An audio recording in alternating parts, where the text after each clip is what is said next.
What's going on, everybody, and welcome to the Nomad Reviews Backlash France. Now, I'm recording this the same day of the event, which is a much more convenient factor than all the WrestleMania reviews I did, but we are going to be reviewing this in the exact same format that we did those WrestleMania reviews, where I grade this on a scale of 0 to 10. My buddy Rob has also watched the PLE and has also given me his ratings for this, so we're obviously going to be doing just like we did for WrestleMania, combining his ratings with mine. But the good news is, since this is only a 5-match card, we have a lot more room to talk about in terms of exactly what we saw. There's the ratings over there for Rob, starting, of course, with Kevin Owens and Randy Orton versus the Bloodline, Solo Sikoa and Toma Tonga. Now, listen, I don't know which one of you guys lied to my face and told me that Toma Tonga was bad. Now, I've had some close friends of mine say, who the fuck told you he was bad? He was never bad. Those people are idiots. Well, those people would be the majority of Twitter and the IWC, so maybe my friends have a good point. It was a bunch of idiots. But honestly, he looked fucking amazing in this match. And also, huge shout outs to Solo Sikoa. Easily the most entertaining match I've seen him in. The match almost didn't get started. They literally have a brawl to start it. The referee never rings the bell. Security gets involved, which I thought was a little odd, until Nick Aldis comes out and says, hey, guess what? This match is now a street fight, no DQ, and the fucking brawl was on from there. All over the arena, they beat the hell out of each other across Lyons, France, which, by the way, fucking shout out to the crowd of Lyons, France. This entire event, honestly, the entire weekend, because Friday too, has been phenomenal. We'll get more into the crowd later on in the main event, because I don't think it was 100% great for the main event, but it was fantastic for everything leading up to it, and it fucking rocked for this match. People singing Randy Orton's theme. When was the last time you heard someone sing Randy Orton's theme? That just doesn't happen. I thought that spot with the chairs lined up sort of like a table where Kevin Owens hit that move on Toma Tonga. Listen, you can take the man out of New Japan, but you can't take New Japan out the man. He took that bump amazingly. Didn't even look like it hurt him. He looked phenomenal. I love the way his expressions were when he was up against Randy Orton. I love the way he sold for Randy Orton. It was honestly a coming out party for both of them, Solo Sikoa and Toma Tonga. Of course, Tonga's brother, Tonga Lau, I believe his name, or Loa, or I don't know how to pronounce his name yet. I'll learn, don't worry. I've never really heard of him before, outside of Michael Cole saying that he was Toma Tonga's brother. But seeing him, the Bloodline just continues to add members. I thought the Bloodline winning here made sense. I think Solo Sikoa needed a win in general in order for us to really sell him on being the potential new tribal chief, per se, that they're trying to sell here. They needed the win. The Bloodline needed an extra member after booting Jimmy. I love this match. I gave this match an 8 out of 10. Rob gave it a B. For those of you guys that don't know Rob's ratings from the WrestleMania reviews, he gives them all letter grades. An A is a 10 to a 9, a B is an 8 to a 7, a C is a 6 to a 4, because he does C minuses and C pluses, a D is a 3 or a 2, and an F is a 1 or a 0. Rob gave this match a B. Of course, we also do a 0.5 rule, where if we end up averaging it out, we bump it up to the next score. With both of us giving this a B, I gave it an 8. It's going to end up being an 8 on the list. A fantastic opener, great momentum coming out the gate, huge, hot crowd. Next up, we have Bayley versus Naomi versus Tiffany Stratton for the WWE Women's Championship. Tiffany Stratton is the fucking future. Nobody does that somersault into a back slam, like elbow into the corner, like she does. She did it to the ring apron to Naomi this time. Naomi definitely looks 10 times better than she did in her previous venture in the WWE before she went to TNA. She definitely revolutionized her moveset at TNA, bringing it back here. I thought she has been amazing since coming back. Again, the WrestleManias that I saw her in, she looked pretty good, but she looks 10 times better now. I love Bayley. I've been very open about how much I've loved Bayley for years. Tiffany Stratton is the fucking future, though, man. She will hold a title before this year ends. Mark it down. Don't know if she takes Bayley's. I do think they're both still on the same show, so she could very well end up being the one that beats Bayley now that Io Sky and Dakota Kai, who are the two... honestly, I thought it was going to be Dakota Kai, but now that she's on Raw, obviously I think the next woman up on SmackDown is going to be Tiffany Stratton at some point. She's just maybe not ready yet. But this match was absolutely incredible. I thought it showcased all three women extremely well. I feel like the ending, while I know some people in some of the Twitch chats I was watching and some of the tweets that I was seeing after it were very critical on the finish, being a roll-up pin, I thought the roll-up pin made sense. I feel like you're trying to keep Bayley and Naomi as friends. You're trying to protect Tiffany Stratton from taking the pin in general because you do want her to appear strong later on. So I thought a roll-up pin back and forth like they were doing, I thought it works. Bayley doesn't hit a big move on Naomi, so Naomi can't hold that against her. Naomi didn't hit a big move on Bayley to create the adverse effect. A roll-up pin works. I thought it also told a great story, and we don't see roll-up pins very often. It's not a WrestleMania. If it was a WrestleMania, I'd understand. It's a Backlash. It's a side PLE. It's not a big four. I thought the finish was fine. Overall, I gave this match a B. I really enjoyed it. I gave it an 8 out of 10. Rob gave it a B minus, so he gave it a 7, but this is where that 0.5 rule is going to come into play. It's still going to be at an 8. Because it's going to be that 7.5. It's a great match. I love this match. And again, the fans, European fans love Bayley. French fans love Naomi. That was the best Naomi entrance ever.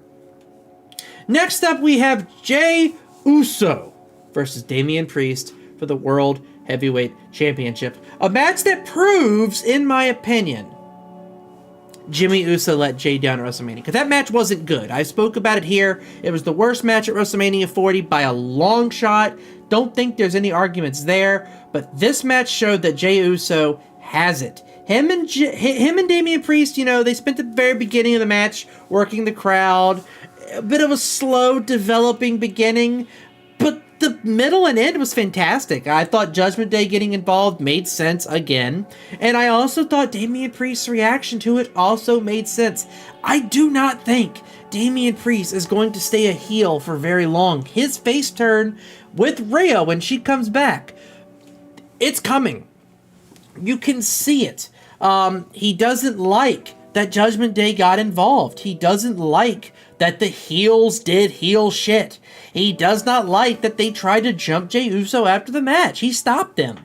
Listen, if Finn Balor does not cost Damian Priest the title at some point, he's the one taking it from Damian Priest at some point. Because that Finn Balor versus Damian Priest match is gonna hit like crack after the year plus that it's been teased and unteased and teased and built up.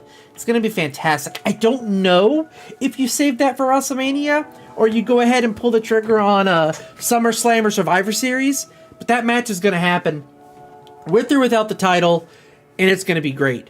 As far as this match is concerned, I still love Jey Uso. I love his moves. I love the way he works the crowd. I love the way he fights. I love the way he sells. Yes, his moveset is more limited than some of the other top of the class, if you will. But he still puts on great moves. He's a great storyteller. He's a great seller. He's a great worker of the crowd. Eventually, you've got to put a singles title on him to some degree. Intercontinental title, US title, World Heavyweight title later down the line. Maybe this is not the last time we see these two fight. Maybe Jimmy Uso gets involved at some point and helps put Jey over. I don't know. This is not the last time that I think you've seen Jey Uso go after this title, and I think that he should have it someday. I gave this match a 7 out of 10 because of that slow start. This is a reverse of the last match because Rob gave this match an 8. So this is going to balance out to that 8 because of that 0.5 roll. It's still a great match. I'm fine with it being an 8. It was a great match. I'd love to see them run this back at some point with Jimmy. Maybe even Jacob Fatu. Maybe even Paul Heyman and Jey Uso's corner, because right before this match, when the Bloodline walked past them, that was Paul Heyman calling for help. I don't know if anyone else saw it. Maybe it's just me, but I don't think that this is the last time that we see those two come head to head. Next up, we have the Kabuki Warriors, who are holding the tag titles, entering the match. Kairi Sane and Asuka versus Bianca Belair and Jade Cargill. Now listen, I cannot put into words how mad this referee made me. It's been blowing up online. The referee fucked this match. This match had the potential to be easily the best match of the Kabuki Warriors' return since Kairi Sane came back. And it still was. Like, I'm not going to take away from it.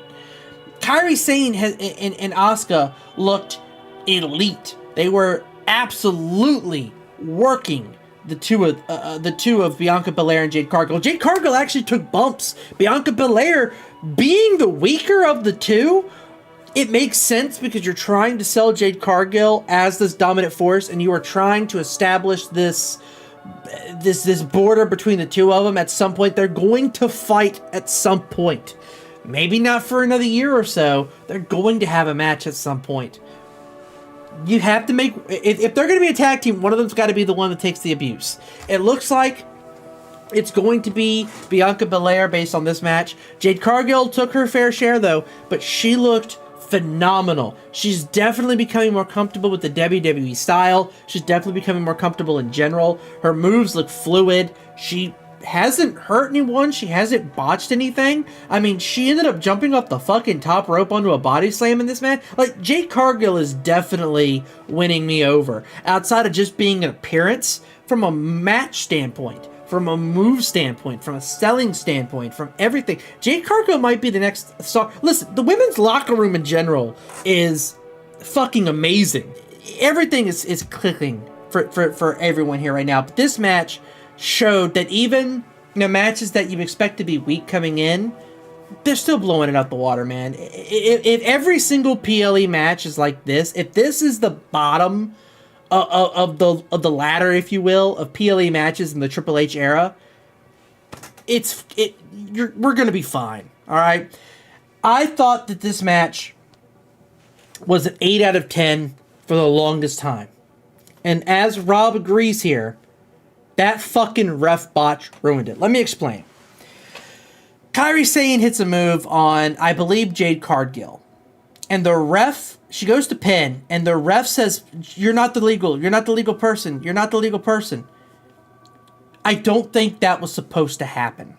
It was a botch by the ref because Kairi Sane looked fucking flustered. Like, what? I don't understand. What do you mean? Like, and then, like, she stopped pinning, and then, like, she looked around and then went for an arm bar because she thought maybe the ref was telling her to, like, move to the next spot, and Jade is like, the fuck are you doing? Like, Bianca's looking confused, Asuka's outside, and then Asuka tags herself in, and he makes the tag sign. What do you mean? How are you making the tag sign if she's not the legal person? She's already in. What do you mean, tag? Well, if that's the case, Kairi Sane, he fucked the whole thing up. He ruined the fucking flow. The match sucked for the next 3 minutes. They finally got it back under control. Jesus Christ, and then the ending, he fucked the pin up. His hand never touches one. He slides in. It fucked the whole thing. That ref, I know he's been in the business for long enough to know better. I understand, like, I don't know, man. I don't want to go as far as to say I never want to see that ref again, but he ruined what was an amazing match. I can't give this match more than a 6. Unfortunately, because of that botch. And it sucks because the match was great going into it. That botch hurt it bad. Rob agrees that the botch sucked, but he rated the match individually of that ref botch and gave it a B, or I guess you could say an 8 out of 10. Even if he meant a 7, it's still where it's going to go because of the 0.5 roller just straight up averaging out to a 7. Definitely the weakest match on this card, as you might have expected coming in, although I know some people were not very high on the Jey Uso Damian Priest coming in, and were pleasantly surprised by the result. I thought this match ended up being the weakest match on the card solely because of that ref. I feel like you would have had eights across the board had that ref not botched that entire segment. Also, by the way, no one's taking those titles off of Jade Cargill and Bianca Belair. They go on to win.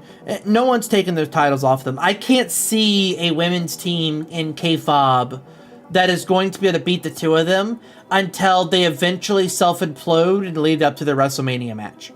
They're going to hold those titles forever until WrestleMania. I can't see a K-Fob duo strong enough to beat the two of them. You're just not going to do it. And finally, we have the main event. Cody Rhodes versus AJ Styles for the WWE Championship. I had high expectations for this match going in. This was effectively a dream match for most people. AJ Styles wrestled Dusty Rhodes. Him wrestling Cody's kid, or Dusty's kid, Cody, and what is quite possibly AJ Styles' last year or two in the business. He's openly said that he wants to retire with his full ability. He doesn't want people to go, oh, yeah, AJ Styles can't go anymore, it's time to hang him up. He wants to hang it up before it gets to that point, and he showed in this match he has not hit that point yet. I don't understand where the AJ Styles' watched comments are coming from anyway. His WrestleMania match a month ago was also fucking banger against LA Knight. So I don't know where this AJ Styles' wash shit's coming from, but you might as well save it because he's not. He was elite in this match. The brain buster off the apron. I mean, these two were pulling moves out of the vault. Cody Rhodes stuck true to his word. If he fights you 3 times, he's going to start using your moves. He used the Kimura lock on AJ Styles at some point. The fucking top rope to turnbuckle to Cody Cutter was perfection.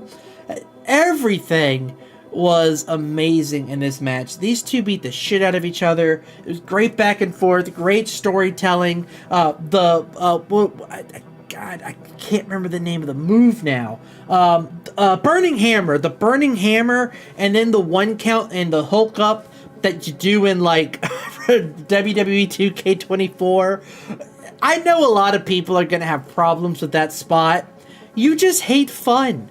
That's it. If you have a problem with the Burning Hammer 1 kick out, you just hate fun. You hate excitement. Simple as that. I thought it was a great spot. I thought the match as a whole was phenomenal. No pun intended. I thought this match was a 5-star banger. This match proved, in my opinion, A, AJ Styles is not washed.